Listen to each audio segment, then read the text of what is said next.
Ini LeBron 18 low, pendek emang. Tapi ini juga LeBron 18 low guys kalau kata gue. Hey guys, selamat datang kembali di YouTube channel Naksir Sneakers. Seperti biasa di channel ini kita selalu bahas sepatu basket terbaru. Dan kali ini tangan gue udah ada sepatu Nike LeBron 18 Low, salah satu sepatu yang diantisipasi sama kalian semua juga.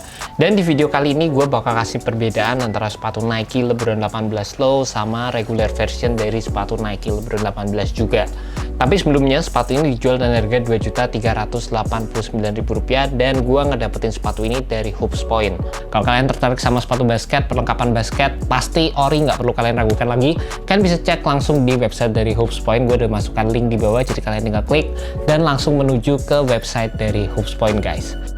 Ini kalian bisa lihat di sini ada dua sepatu Nike LeBron 18. Ini tuh tingginya ya guys, gue bisa bilang tingginya tuh mirip lah. Jadi kalau yang ini dibilang low, itu tuh kayak ya menurut gue nggak terlalu signifikan sih.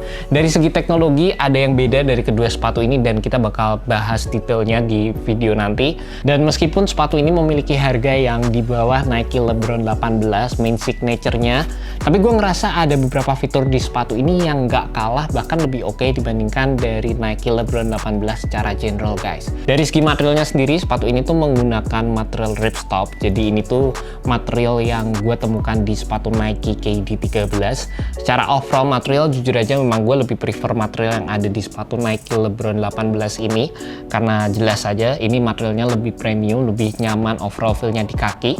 Kalau di sepatu ini menurut gue overall feel-nya oke aja guys. Material ripstop yang ada di sepatu ini sebenarnya nggak terlalu enak overall feel-nya, tapi karena di sepatu ini dikasih underlay material juga, jadi kayak ada material di bagian dalam gitu, sehingga overall feel di sepatu ini masih oke kalau kata gue guys. Di bagian belakang dari sepatunya di sini kita dapat material yang bisa dibilang lebih kaku, lebih suportif dan restrictive gitu.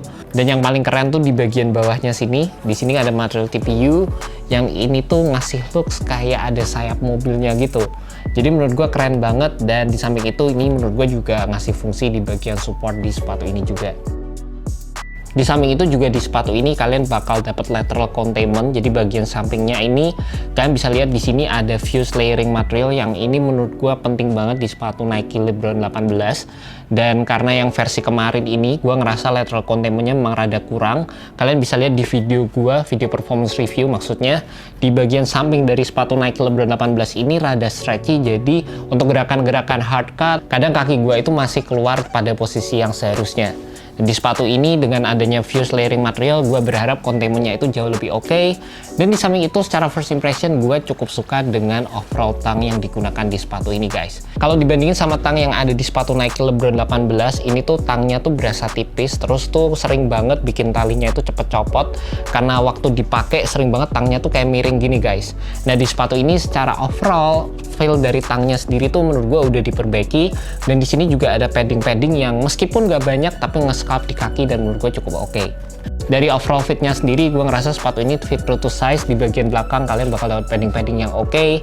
Fitnya di bagian depan sih sebenarnya rada sempit kalau gue bisa bilang. Secara overall sih fitnya cukup snug, which is gue suka sebenarnya dengan fit yang rada sempit seperti ini karena ngasih containment yang oke. Tapi fit di bagian atas kaki gue tuh berasa kayak cukup sempit guys di sepatu ini, jadi kalian perlu perhatiin juga. Dari lebarnya menurut gue sih standar aja, tapi menurut gue buat kalian yang memiliki kaki yang lebar, cobain dulu di store sehingga kalian bisa mendapatkan fit yang sesuai seperti yang kalian suka guys.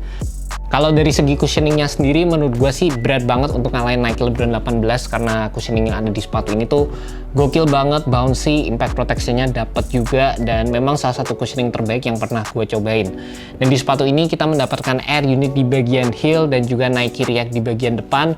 Dan jujur aja perbedaan yang paling mendasar banget antara kedua sepatu ini adalah gue nggak ngerasain sensasi bouncy atau sensasi zoomnya yang ada di sepatu ini, karena memang jelas udah nggak ada zoomnya, dan zoom itu merupakan salah satu cushioning terbaik dan ternyaman dari Nike juga. Dan di sepatu ini yang sama kita masih ngedapetin air unit di bagian heel yang menurut gue dapat memberikan kalian impact protection. Di bagian depan kita mendapatkan Nike React yang menurut gue merupakan cushioning yang responsif dan dapat memberikan kita energy return. Juga yang paling penting kalau gue bisa bandingin sama Nike LeBron 17, Nike LeBron 18 itu punya cushioning setup yang bisa dibilang nggak terlalu tinggi seperti Nike LeBron 17. Jadi secara overall feel, meskipun ini juga setupnya sama seperti Nike LeBron 17 Low, gue nggak berasa setinggi Nike LeBron 17. Di bagian tractionnya sendiri, kalian bakal dapat traction yang ini mirip banget sama kayak Nike LeBron 18. Jadi menurut gue sih ini dapat bekerja dengan baik, sama seperti Nike LeBron 18, gue nggak ada masalah sama sekali. Cuma butuh break in time aja beberapa kali pemakaian, dan setelah masa break in, menurut gue ini tractionnya bisa bekerja dengan baik guys. Di samping itu yang cukup membedakan adalah di bagian depannya sini, karena di sini tuh kayak dikasih bolong-bolong gitu, sama di bagiannya ini juga sama, sehingga foam React yang ada di sepatu ini bisa mengexpand dan bisa ngasih kita sensasi cushion yang sedikit lebih oke. Juga sebelum gua kelupaan, ini ngomongin masalah desain dari sepatu ini tuh mirip banget sama kayak Nike, bukan Nike sih, ini mirip kayak ini guys. Ini menurut gue sih desainnya diambil dari sepatu ini, karena di bagian dalamnya di sini kayak ada logo Dunkman LeBron James, yang ini tuh mirip sama logo Ferrari-nya Jordan yang di samping ini. Jadi ya secara desain gue ngerasa sih ini keren banget, dan gue jujur aja nggak ngerasa aneh kalau lihat sepatu LeBron warnanya hitam merah. Kalau gue lihat sepatu Kobe warnanya hitam merah tuh aneh, tapi kalau ngeliat LeBron yang hitam merah, menurut gue sih nggak masalah ya, karena memang LeBron sebenarnya dari dulu lebih ke identik ke tim kayak Miami Heat, tim Cleveland, dan ngelihat warna yang kayak gini nggak masalah sama sekali sih. Sebenarnya ngelihat sepatu LeBron di warna Lakers tuh yang aneh harusnya, tapi karena sekarang dia main di Lakers ya jadi nggak masalah. And that's about it guys, initial review untuk sepatu Nike LeBron 18 Low. Jujur aja seperti yang gue bilang tadi, ada beberapa part yang gue lebih suka di sepatu ini dibandingkan dengan LeBron 18, dan secara first impression ini kayaknya bakal jadi sepatu yang cukup nyenengin buat dipakai main, karena sebenarnya gue itu suka banget sama cushioning Nike LeBron 18 secara general. Gue berharap sepatu ini masih dapat memberikan cushioning yang responsif dan secara overall masih merupakan sepatu yang nyaman. And that's about it, thank you so much buat kalian yang udah nonton video kali ini. Thank you juga buat Hoops Point. See you next video guys, jangan lupa untuk subscribe, like, dan share video ini ke teman-teman kalian yang cinta sneaker seperti gua guys. Well guys, thank you so much, have a good one, peace.